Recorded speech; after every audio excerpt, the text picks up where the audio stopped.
Hi everyone, welcome back to my channel. My name is Olivia. I am a stay-at-home mama of 3. I homeschool my 10-year-old boy and my 6-year-old daughter. I also have a 6-month-old daughter. Today I'm going to be sharing my first grade curriculum picks.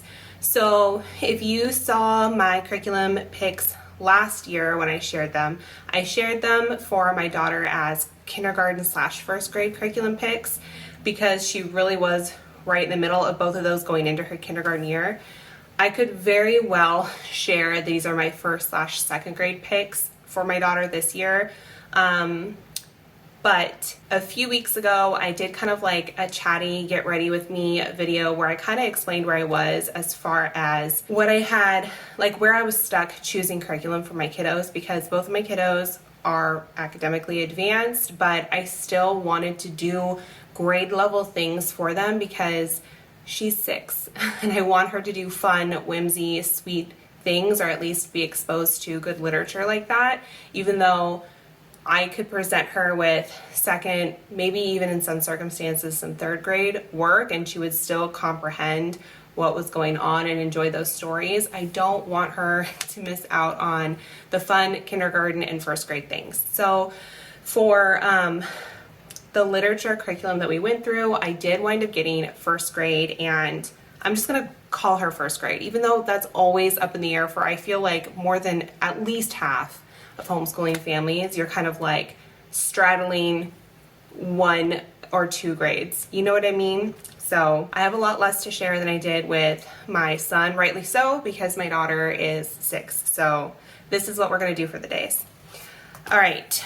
This is Dash into Handwriting. This is the Danielian handwriting. So what it is, it's kind of like italic. It's slanted and it has a little bit of a swoop at the bottom. I've gone into it in several videos where we were doing Logic of English A. I purchased the cursive option right off the bat because you are given the option to do cursive or print first.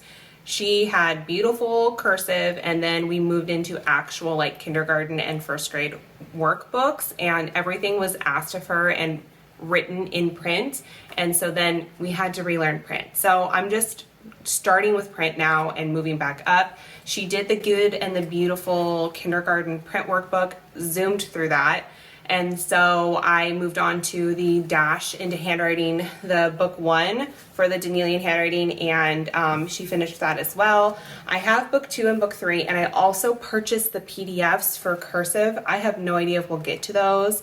I'm not sure if I'm going to give those to my son to do or not, because I also shared that I got him another handwriting booklet as well for his curriculum. I do like this company.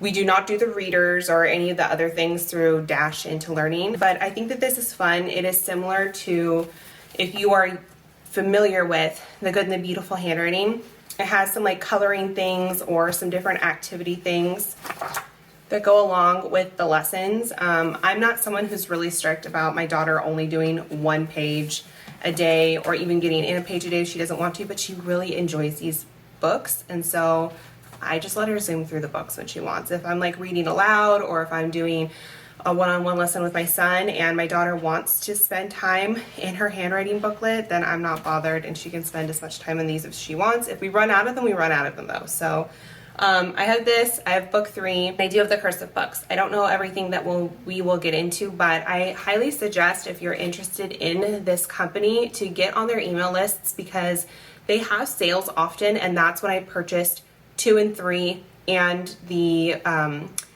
PDFs for the cursive portions. So yeah, check those out and get on that email list if you're going to be looking for these in the future.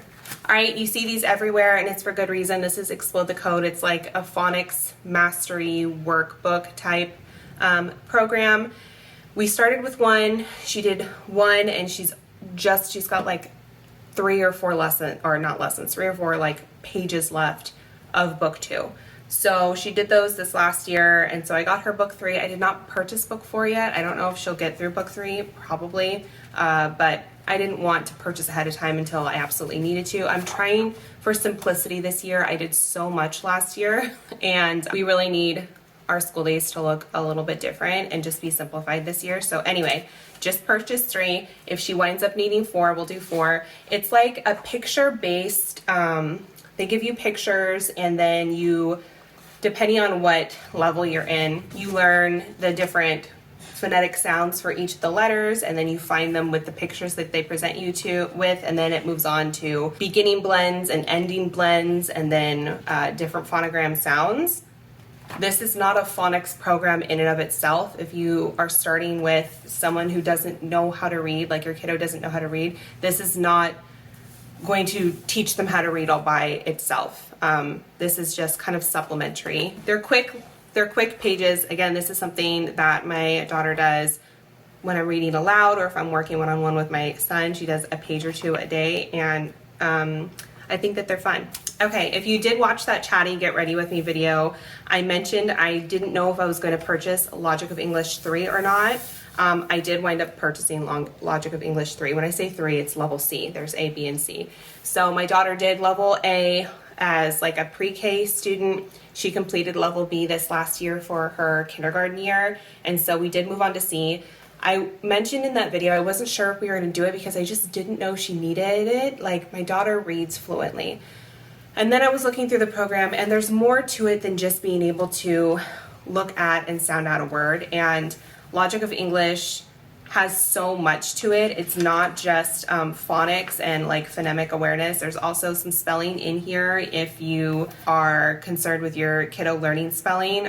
We do not purchase separate spelling curriculums at all. I never have. There's some vocabulary work, and then there's comprehension and fluency when you do read alouds with the readers that come with it. There's handwriting in the workbooks. There's all sorts of things. It's a really full program. I have a video on Logic of English, and I have like a follow along with me sort of lesson as well. I will link that down below if you're interested. It is with level B, so if you're starting with your younger child and you're wanting to start from the beginning with A, the way that the lessons are set up are similar, but it's just obviously going to be heavier in B than it was in A. I highly recommend this program for people who are looking for a phonics program for their kiddos if they are learning to read.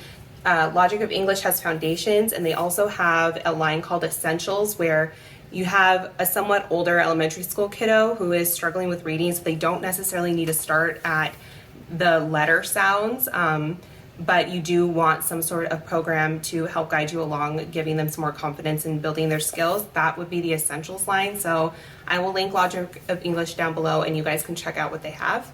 They also have an online version where you don't do like the hard like copy options. You do it online. I try and stay as far away from screens as I can unless we need to, just because I notice a difference in my kiddos' attention spans when we are using screens. I know that they work great for lots of families for lots of different subjects, and they do computer-based or screen-based, and I think that's great. So that's why I mentioned that that's an option. It's just not something that we utilize. Okay, so far I think one of my more popular videos that I've gotten commentary on and I've had a lot of chit chat with is the curriculum that didn't work for us video, which I explained in that video. It's not to like bag on curriculum. It's almost another way of like looking for mini reviews. Is a lot of the times we see families sharing different things that did work for them and why they love them. And I think those are important videos to watch. And I watch those all of the time, and I share those as well. I also think it can be a helpful tool to use videos where people are saying, oh, this curriculum, actually we tried it and it just didn't work out for us. Not curriculum I hate or curriculum I would never recommend or anything like that. It just didn't work for us. And there I mentioned that we did Math with Confidence, and it was a no from me. And I was bummed about that because if you did watch my kindergarten curriculum videos, I had shared how excited I was for it, because I really did watch so many videos for that curriculum, because math is just one of those things like I really want to stick, because nothing feels worse than having a subject that is important for growth and learning and like struggling with it. Math and reading are like those two things, and I wanted to start off strong with my kiddo. So I had done the Good and the Beautiful math. I didn't have anything to complain about with the Good and the Beautiful math. I just knew that it was not going to be something that I was going to be continuing. So she finished level K, and then we were a good chunk of the way through Math with Confidence. I would say close to a third with the curriculum, where it just wasn't working for me. If you want to know why, I will link that video, and you can skip through to the Math with Confidence portion and hear my thoughts on that. I had so much feedback from people who, one, didn't agree with me, and they love Math with Confidence and they thrive with it, and all of my comments have always been, that is so great. I love that families found a math that sticks and it clicks, and that's a great feeling. I also had a lot of feedback with people saying, yeah, this just didn't work out for us at all. And it's just because it's a really busy curriculum. So I then was stuck with, what do I do now? Because she's in the middle of her first grade year for math, and there's so many curriculums out there, and it's overwhelming. And I had already gone between two companies before. I chose another company, and I'm going to share it with you guys, and I am enjoying it. This is not going to be our forever math program. And so I know people will probably be like, well, then why are you doing it? Because I think it's necessary for where she's at right now and what this program offers, and I'll explain that to you in just a second. My son has hopped around some different math programs before as well, and I honestly think that you should kind of move around with different programs until you do find something that just feels like it fits. Because I'm not a proponent for sticking with a program just to stick with it, even if it's not working for me or my learner. So anyway, I have the Singapore primary US editions from second grade through, my son is on the 5th grade portion right now. And I really, really love that mastery program. And I have plans to try it out with my daughter when she gets to the 2nd grade level. So like I said, she's about halfway through 1st grade math right now, and this is the program that I went with. It is Roden and Staff Beginning Arithmetics. This is a really old school company. It is Christ-based, and there are mentions of God and Jesus within the curriculum. So if you are a secular family, it would be very difficult for you to skip over using that language in the lessons. So I do want to preface with that. This is like an old school Mennonite program. And the way that this is presented is this is the very first level 1 math program. They start at level 1 because their philosophy is starting children at 6 for instruction. So that's reading or writing or math. So this is like a kindergarten and a 1st grade curriculum rolled into one. I have plans to do a review and flip through on this as soon as we get just a little bit further. That being said, there was a lot that she needed to, I don't want to say skip, because I didn't want to skip things, because I wanted to present her with this curriculum the way that it was going to be teaching things from the beginning, so we kind of got used to the rhythm of it. But there obviously are very simple things in the beginning, like literally tracing numbers starting with 0. But it quickly ramps up with addition and with fact families, and then it quickly starts learning the subtraction portion of it, and then there's money sense in here and word problems, and there's even triple digit addition in here. By the time you get to the end, it's counting up to like 200 using volume, all sorts of that sort of thing.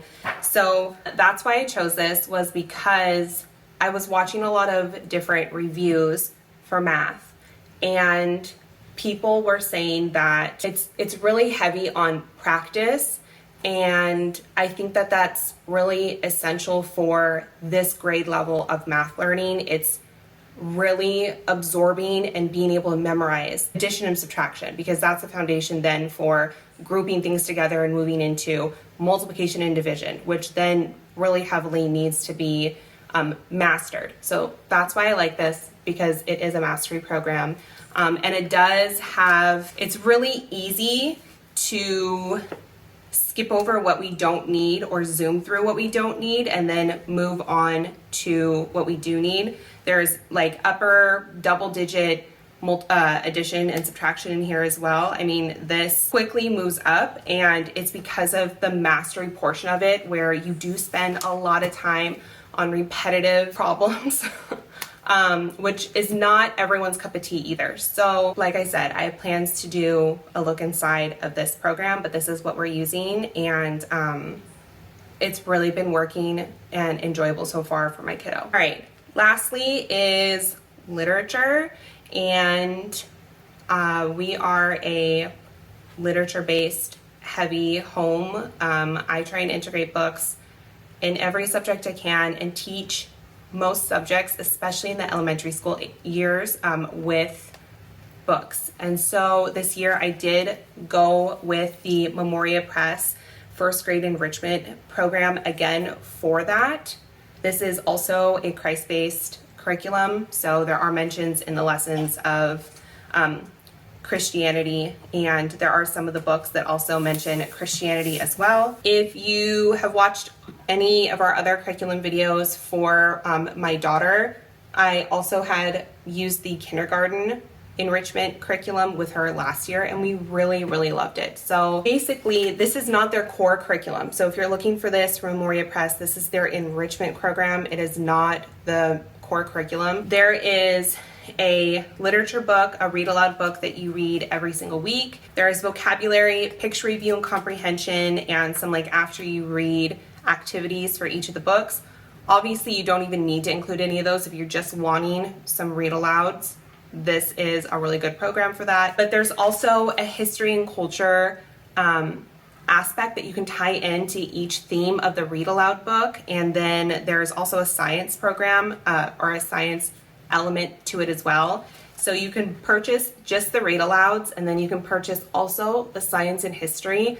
Last year I just pieced together the read aloud portions for this. I did not piece together or implement the science and the history parts of it unless it was something I already had in the house that I could pull out. A lot of times we just touched on the subject of the science or history portion, but we had a really full year last year, and I don't really think that that needs to be a heavy subject for a kindergartner, first grader, or second grader. That's just my opinion. I also have options to purchase the art, music, and poetry elements of the enrichment program as well. I did not purchase those myself, but they list everything in here. So for this week, when they're going over art, it says they're using Girl with a Pearl Earring, and then they have a little bit of an overview of the artist, and then the art movement that piece is part of, and different elements that go into it. They have a music, they list what their music is, so it wants you to listen to Swan Lake, and then it lists a poem that you would be going over. So Memoria Press does have a package where you could purchase the music, poetry, and art components to this if you want to, but I do love that they list it anyway. So if you didn't want like the hard copy art cards or their CDs of the music or the poetry booklet, you don't have to purchase those yourself. You can look those up online all on your own if it's something that you do want to include. I really enjoyed using this with my daughter last year. I thought that the read alouds were really sweet and we really enjoyed them. It also follows along with some different holiday and seasonal themes too, which I appreciate. I did purchase the science portion of it this year to kind of beef up just a little bit my expectations for her. It's just read alouds if I only want to do read alouds though. And so we'd be reading a literature read aloud and then a science read aloud that kind of ties into the same theme of the literature portion. If I don't feel like the lesson part of it needs to or can be fit in during that week, then I just won't do it, but at least she's exposed to the literature piece for science and history as well. To go along with that, I bought the book of crafts. I purchased this last year as well for the kindergarten enrichment. So this is purchased separately. What it is, it's an art piece, an art project that corresponds to each one of the literature portions for the read aloud. So when we're reading How the Grinch Stole Christmas, you'd be making, it has suggestions on how to do a clay heart ornament and etc. for all of the literature pieces. Now, my same gripe with this that I had last year is Memoria Press is a really big, well-off company, and they don't give suggestions for the art pieces in color. It's just in black and white, and I just personally think that's so lame. Does it matter? No, it doesn't matter. But I mean, like, here's a leaf turkey, and you know that that thing is supposed to be like red or brown and orange and gold and look pretty, and I just would like color in the art book. Like if they're already making copies of it, just copy it in color. So I did like how this holds my hand on how to implement art into our days, because art is not something that I enjoy and comes easy to me in suggesting to do for the kids. And so I know at this age, this is a really, really fun piece of learning, is doing art and crafts. So even if it gives me the heebie-jeebies and it bothers me, this is a structured way of fitting it in, and it kind of corresponds to the literature. So I've really enjoyed that. All right, so that is all of her core work, and I think that that's a pretty full year already for a first grader, and I'm really excited, and I think she's going to do great. And I think that these were really great picks. I took a really long time considering what we were going to use for everything, so I'm hoping all of that anxious deliberation is going to pay off. So I think we'll be great. If you guys have any questions about any of the curriculum I mentioned, if you guys want another look inside or a review of anything that we've used, go ahead and let me know in the comments down below. If not, I will see you guys next time.